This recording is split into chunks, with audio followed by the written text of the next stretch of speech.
welcome back to Talon Talk Season 2 with your hosts Dean Grassi and Nick Lewis. Today we are featuring a new host, wrestler Jason Barr, and the new Tyrone head coach of wrestling, Quentin Wright. Hello, Quentin. How are you today? I'm doing well. How about yourself? Good, thanks. Everybody having an all right day so far? It's Friday, so Fridays are always Fridays good. aren't bad. Yeah, it's beautiful outside, too. It's warming up. It's just beautiful weather. Can't wait to get back out there and start throwing things around. So, Coach, everyone seems to be really excited about the new hire I've seen on Twitter and Facebook. Just so the community knows, tell us a little bit about yourself, like where you are from, where you went to high school, and just a little background. All right, we'll start back in the beginning. Well, actually, I was born in State College, so I've been in this area my whole life, ever since I was born. And I grew up in a little area, Pennsylvania Furnace, which is right there on the other side of Warriors Mark. I'm actually less than a mile away from the Tyrone border, where I grew up. I think it was a Marengo Road over there or so.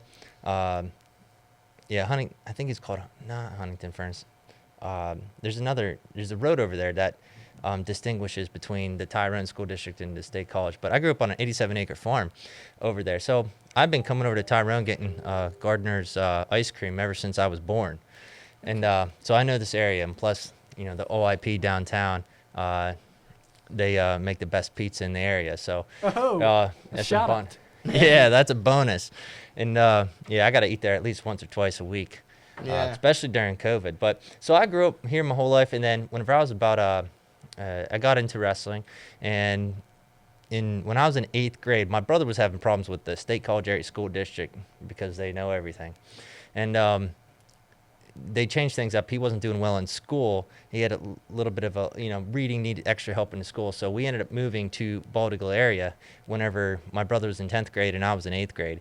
And so I went to Bald Eagle area for high school, and then, with the wrestling wise, I had a pretty good career there. And the Bald Eagle people are fantastic. And I kind of feel bad because they've been egging me for years to be the high school coach there. And I'm like, I just feel bad because I love them and I love them to death, but I don't live in the community, and I'm not in a point in my life where like I don't want to coach at somewhere else where everyone else that I love and everyone care about and I see every day are in a different community. Right. And so really that's what helped me get into Tyrone. But part of my background, so I grew up right on the other side of Warriors Mark there. I've been coming to Tyrone ever since I was a little kid. Love this little town.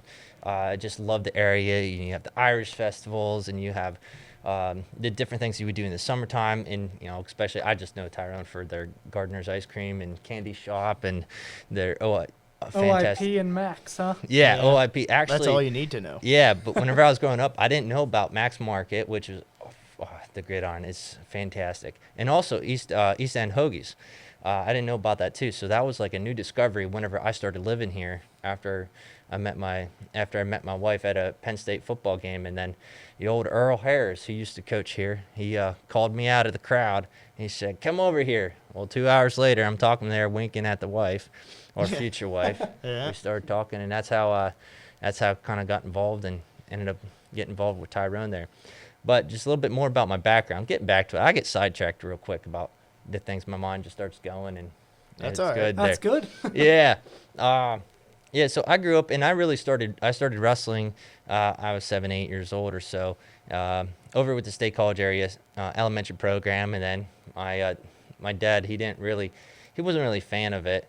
I would say at first, because we grew up on 87-acre farm. We had a lot of farm stuff, and I grew up picking rocks and getting chased by black Angus cows because we were trying to put ear tags on their newborn calves, and it was a touch and go there for a little bit. But we had a lot of work to do there, and so he wanted to be doing that. He didn't want to be taking me wrestling practice, so he tried to burn us out by saying, "You're going to go until you want to quit," and that's what I did.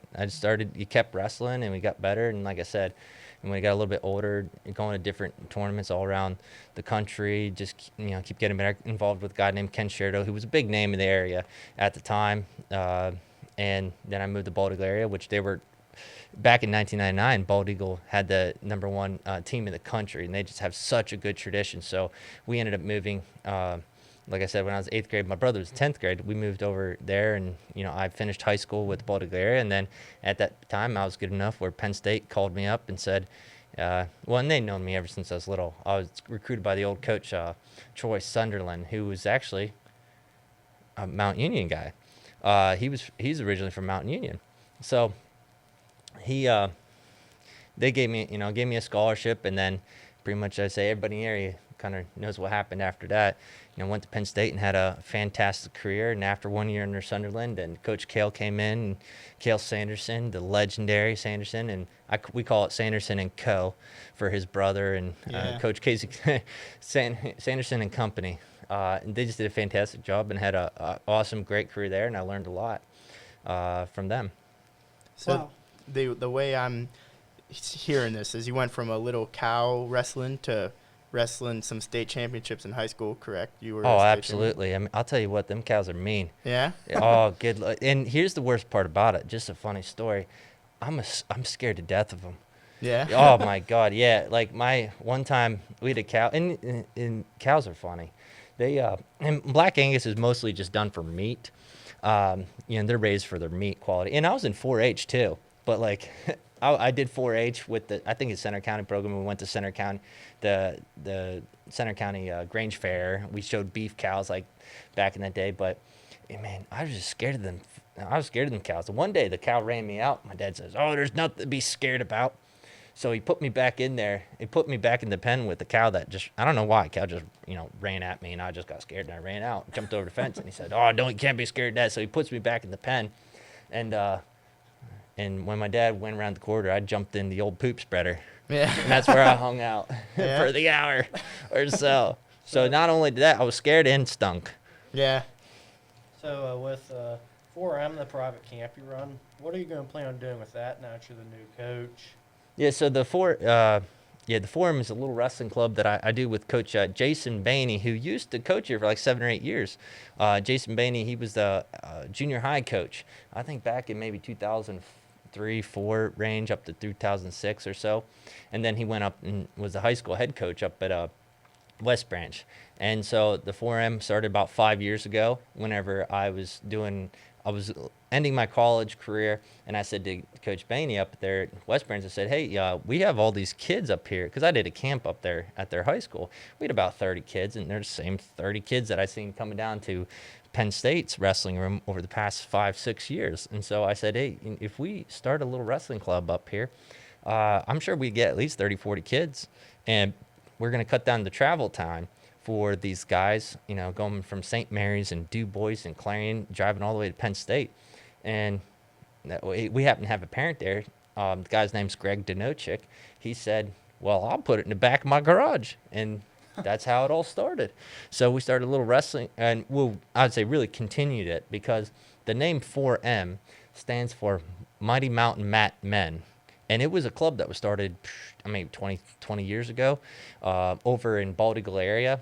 And Jason Beatty, his brother Corey, their Phillips were guys, but they all went to this, and it was a Bald Eagle area wrestling club, led by, I think, Troy Gano. He was one of the original founders of it too. Some of the, the wrestling people listening, anybody who knows wrestling, they're going to know all these names.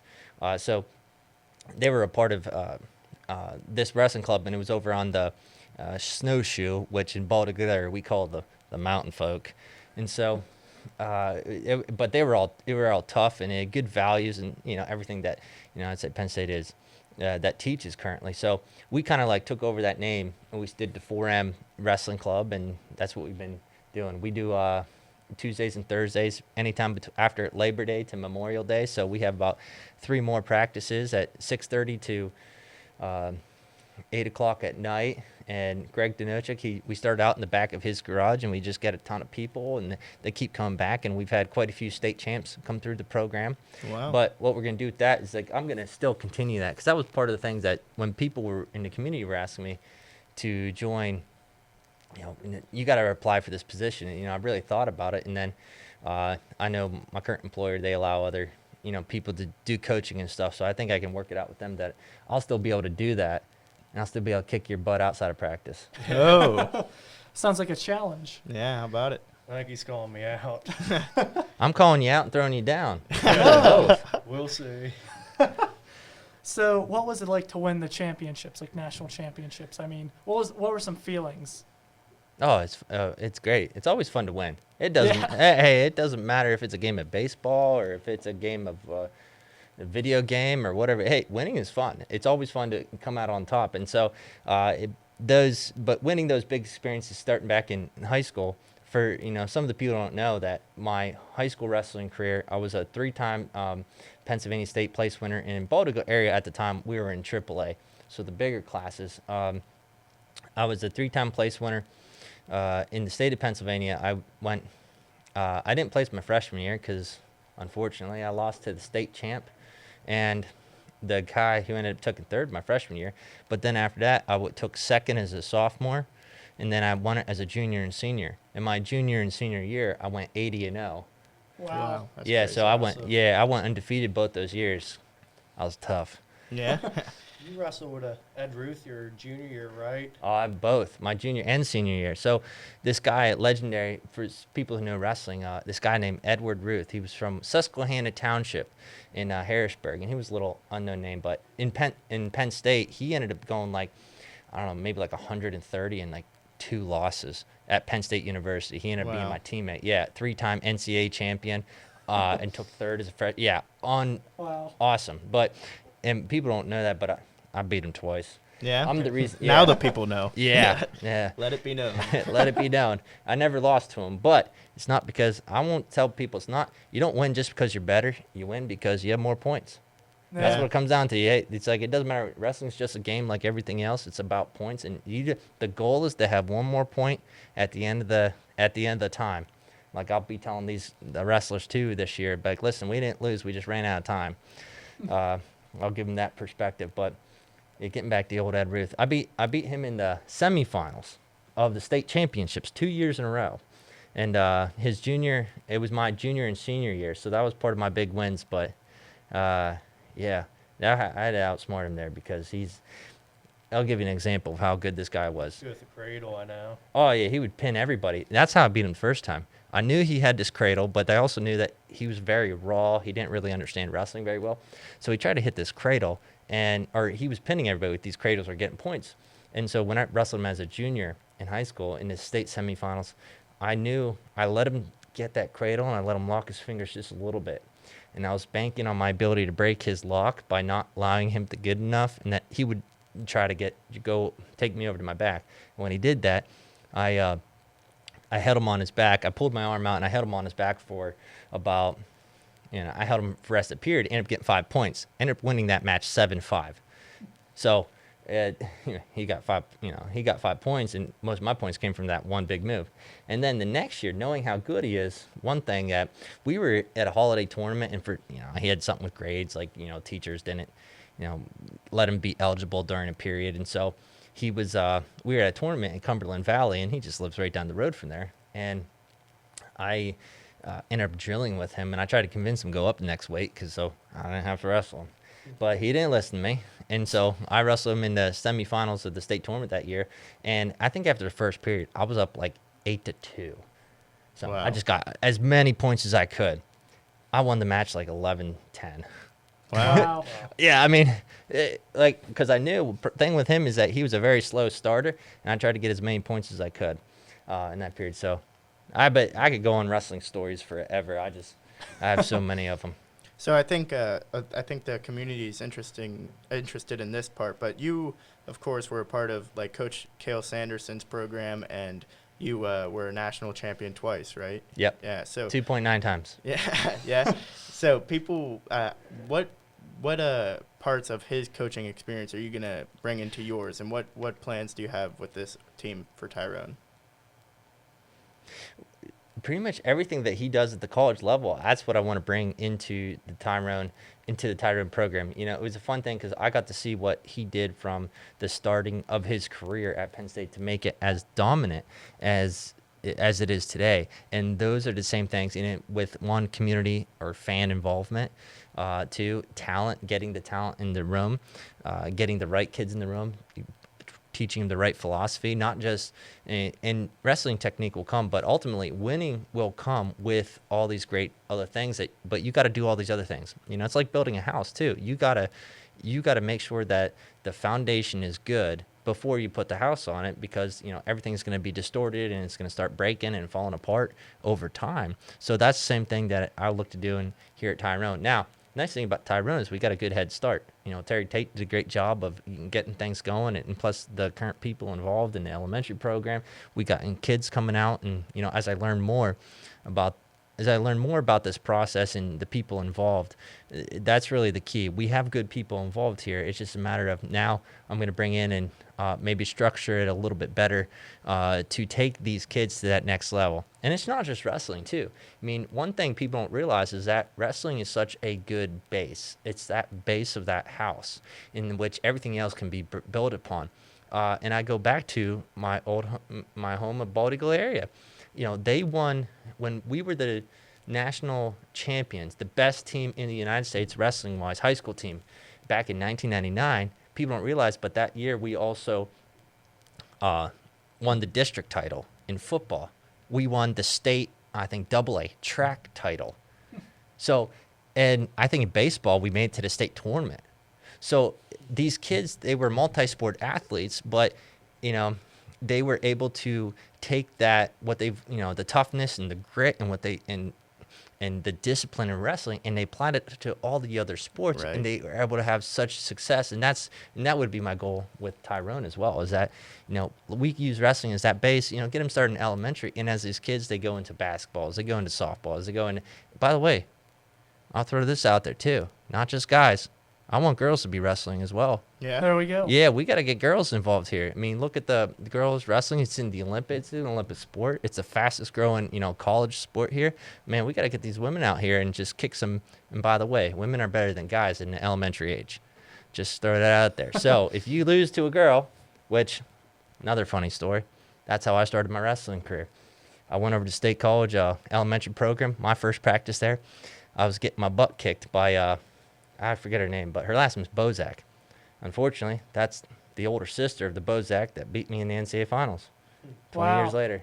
Wow, that's crazy. Yeah. It all comes together in the end. Oh, right? it all comes together. So, like I said, girls is the fastest growing sport. So that's the other angle I'm going to do is I want to encourage the wrestlers. I know people, they don't like it, this and that, and cauliflower ear doesn't make you look good. Well, I wrestled 20 years and I don't got cauliflower ears, so you can not have it. And but the main thing is that it teaches you discipline, toughness, and it's both for guys and girls. And ultimately, it is going to make you a better person.